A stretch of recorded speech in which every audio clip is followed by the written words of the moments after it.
निश्चित रूप से बड़ा नेक्सस, और सबसे बड़ी बात है कि अब ये पॉलिटिकली पूरा एक्टिव हो गए थे।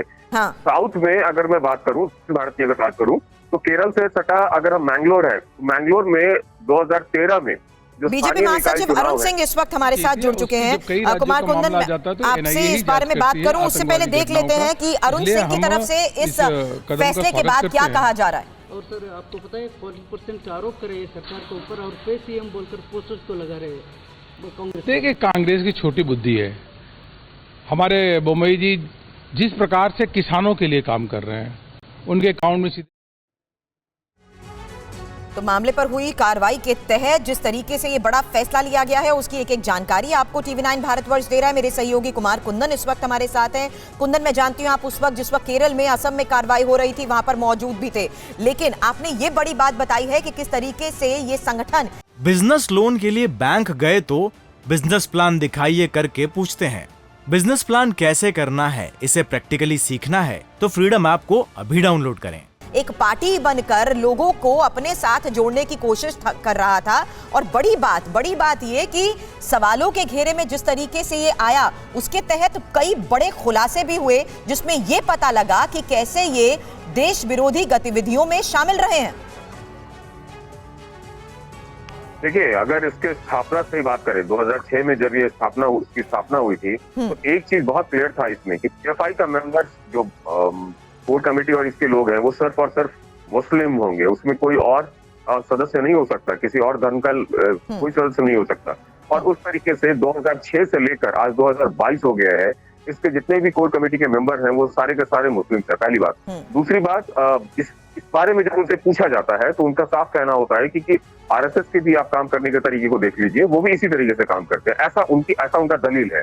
लेकिन कई सारी चीजें ऐसी हुई PFI को लेकर जो शक के घेरे में रही। पहले उन्होंने अपना एक संगठन बनाया, उसके बाद उन्होंने इसके कई अनुषांगिक संगठन बनाए, मसलन अपना एक पॉलिटिकल विंग बनाया, मसलन अपना एक स्टूडेंट विंग बनाया, मसलन अपना उन्होंने लीगल विंग बनाया। लीगल विंग के बारे में सुरभि कहा जाता है कि भारत में जितने भी NGO है उसमें सबसे स्ट्रॉन्गेस्ट लीगल विंग अगर किसी के पास है तो वो PFI के पास है। आप देखते होंगे कि कभी भी कहीं भी कोई घटना होती है, याद कीजिए दिल्ली में CA और NRC को लेकर जब प्रोटेस्ट चल रहे थे, उस प्रोटेस्ट में जब लोगों को गिरफ्तार किया जा रहा था तो उसके लिए बड़े बड़े वकीलों की फौज PFI ने खड़ी कर दी थी।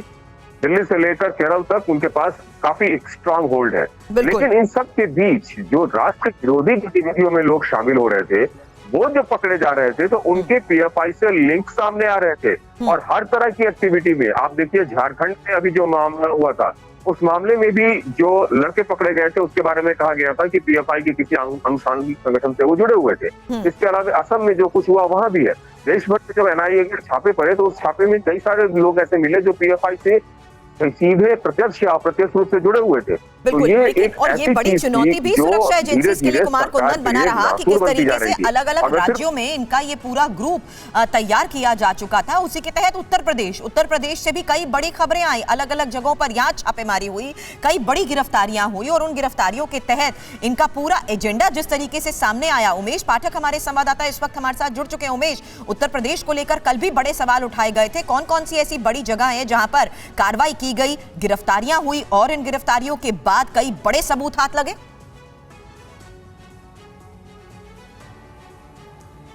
जी बिल्कुल सुरभि, मैं आपको बताना चाहूँगा, पिछले दिनों अगर बात की जाए तो CA NRC के प्रोटेस्ट के दौरान भी PFI का नाम सामने आया था, और उस समय भी जो उत्तर प्रदेश सरकार है उसने यहाँ से केंद्र सरकार को पत्र लिखा था कि इसको बैन किया जाए। पिछले दिनों भी आप देखिए जिस तरीके से गतिविधि आ रही है, 26 जिलों में यहाँ पर छापेमारी हुई जिसमें 57 लोगों को गिरफ्तार किया गया है, और ख़ास करके वसीम जो हेड हुआ करता था उत्तर प्रदेश का, उसको जो गिरफ्तार किया गया, वहाँ से ये भी पता चली है कि तमाम वाइटल इंस्टॉलेशन के अलावा उत्तर प्रदेश की विधानसभा की रेकी भी उसने की थी। वहाँ से तमाम डिजिटल दस्तावेज बरामद हुए। उन डिजिटल दस्तावेज की जब पड़ताल की गई उसके बाद कई जगह पे और छापे डाले गए, जिसमें बहराइच से लेकर के बाराबंकी, बुलंदशहर, गाज़ियाबाद और इसके अलावा वाराणसी में भी लोगों की गिरफ्तारी की गई। तो एक तरीके से देखिए तो जो मैंने आपको कल भी बताया था कि फेस्टिव सीजन है, और फेस्टिव सीजन में किसी घटना को अंजाम दे सकते थे। बड़ी बात उमेश, इस पूरे नोटिफिकेशन में भी कही गई है कि देश का माहौल बिगाड़ने के तहत कई बड़ी साजिशों को अंजाम देने के ये फिराक में थे, और न सिर्फ PFI बल्कि उनके साथ जुड़े तमाम सहयोगी संगठनों पर भी एक्शन के तहत कई बड़े फैसले लिए गए हैं, क्योंकि तमाम ऐसे सहयोगी संगठन भी रडार पर रहे हैं जिनकी लेकर जांच की गई है और जांच के बाद कई बड़े खुलासे भी हुए हैं। बिजनेस लोन के लिए बैंक गए तो बिजनेस प्लान दिखाइए करके पूछते हैं। बिजनेस प्लान कैसे करना है, इसे प्रैक्टिकली सीखना है तो फ्रीडम ऐप को अभी डाउनलोड करें।